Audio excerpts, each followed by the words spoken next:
ప్రవక్త ఆరోగ్యమూర్తి గారు ఒక మాట చెప్పాడు. ఆయన ఏమన్నాడంటే, రేపటి దినం గురించి ఆలోచిస్తే ఈ నేటి ఆనందాన్ని కోల్పోతావు అన్నాడు. ఆమేన్. నీకు అర్థం కాల?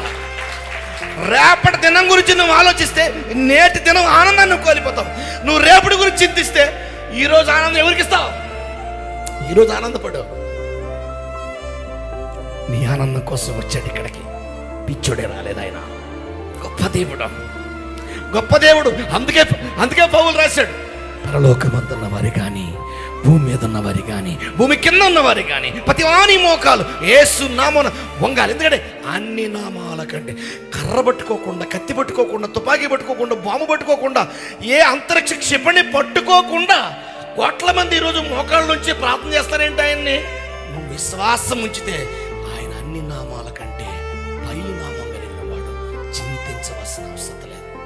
తెలివితేటలు ఇస్తాడు నీకు, అప్పటికప్పటికి జ్ఞానం ఇస్తాడు, ఏదో ఒక విధంగా మార్గం చూపిస్తాడు నీకు. చింతించవలసిన అవసరం లేదు.